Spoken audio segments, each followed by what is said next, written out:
नाजरीन, अभी आपको बराह रास्त इस्लामाबाद लिए चलते हैं, जहाँ वफाकी वज़ीर कानून आज़म नज़ीर तारड़ और वफाकी वज़ीर इत्तलात अता तारड़ प्रेस कॉन्फ्रेंस करी हैं। ये एक नया आगाज है और ये हमारी मईशत को इससे जो फ़ायदा होगा वो आप आने वाले चंद माह के अंदर देखेंगे कि मईशत मज़ीद मुस्तहकम होगी। और ऐसा तारीखी दौरा जिसके अब नताइज आना शुरू हो गए हैं, जिसके असरात नज़र आ रहे हैं कि एक माह के कलील से के अंदर इतने वफूद का आना और जाना, मैं समझता हूँ कि ये पाकिस्तान के लिए एक बहुत मुस्बत कदम है। और ये हुकूमत पाकिस्तान की वज़ीर-ए-आज़म शहबाज शरीफ की कामयाब खारजा पॉलिसी का नतीजा है।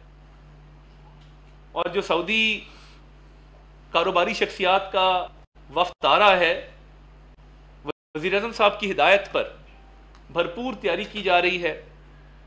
और वो जो पाकिस्तान में क़याम करेंगे उस दौरान मज़ीद पेशरफ्त होगी। और ये वफूद का आना और यहाँ से वफूद का जाना, ये सिलसिला जारी रहेगा। और वज़ीर-ए-आज़म साहब के साथ यहाँ से जो वज़रा गए, एक दिन पहले पहुँचे, जिसमें वज़ीर पेट्रोलियम जनाब मुसद्दिक़ मलिक साहब, वज़ीर कॉमर्स जनाब जाम कमाल साहब, वज़ीर तवानाई जनाब सरदार अवैस लघारी साहब, SIFC के अफसरान, ये सारे वज़ीर-ए-आज़म साहब से बाद वापस तशरीफ़ लाए। इन्होंने साइड लाइन मीटिंग्स की और वहाँ पर भरपूर जो है सरमायाकारी के हवाले से, मईशत के इस्तेहकाम के हवाले से हिकमत अमली बनाई। और ये बड़ा तेज़ी से काम आगे चल रहा है और इंशाअल्लाह ताला आप देखेंगे कि इसका एक बड़ा मुस्बत नतीजा निकलेगा।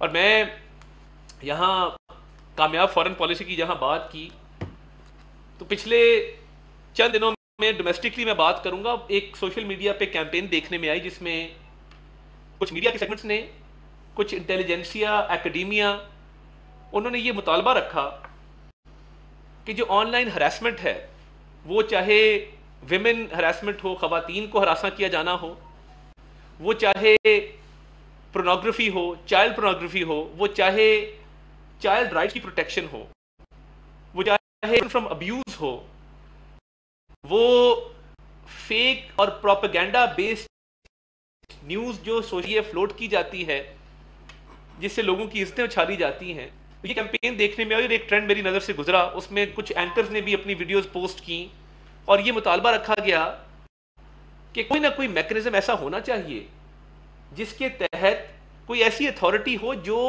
हकूक का तहफ़्फ़ुज़ करे। देखिए, ज़माना आगे बढ़ गया है, किसी की हकूक की पामाली होती है तो डिजिटल राइट्स की वायलेशन के ऊपर हमारे पास क्या मैकेनिज्म है? मैकेनिज्म एक ही है, वो है FIA का साइबर विंग। अब FIA बना था वाइट कॉलर क्राइम को डील करने के लिए, FIA बना था स्पेशल लॉ के तहत स्पेशलाइज क्राइम्स को डील करने के लिए। FIA की ये एक्सपर्टीज नहीं है कि वो साइबर क्राइम को डील करें या वो डिजिटल राइट्स की प्रोटेक्शन करें। अब मैं तो ये मीडिया को भी और दीगर जो हमारे सिविल सोसाइटी है, इंटेलिजेंसिया है, एकेडमिया है, मैं उनको गुजारिश करना चाहता हूं कि ये कैंपेन जब हमारी नजर से गुजरी, आपसे ये गुजारिश करेंगे कि इस पे तवीज दें।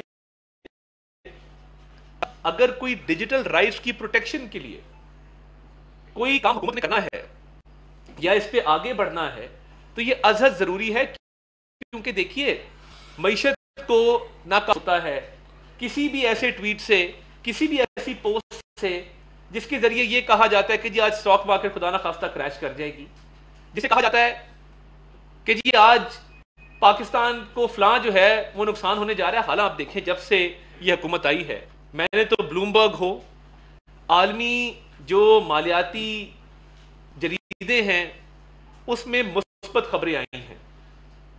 हर इंटरनेशनल रिपोर्ट ने कहा है महंगाई कम होगी, बेरोजगारी कम होगी, मईशत इस्तेहकाम की तरफ जा रही है, स्टॉक एक्सचेंज रोज रिकॉर्ड तोड़ती है, IT एक्सपोर्ट्स इंक रही हैं, आपका जो तजारती खसारा है वो कम हो रहा है। तो देखिए, ये वो चीजें हैं जो बतौर पाकिस्तानी, बतौर हुकूमत भी नहीं, बतौर पाकिस्तानी हमारी जिम्मेदारी है कि डिजिटल राइट्स की प्रोटेक्शन के ऊपर हम काम करें।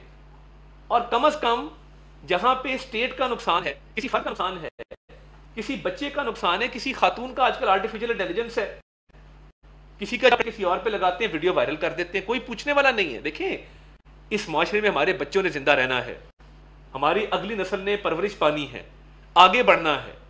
जब तक कोई डिजिटल राइट्स की प्रोटेक्शन नहीं हो। नाज़रीन, इस्लामाबाद में वफाकी वज़ीर कानून आज़म नज़ीर तारड़ और वफाकी वज़ीर इत्तलात तारड़ प्रेस कॉन्फ्रेंस थे।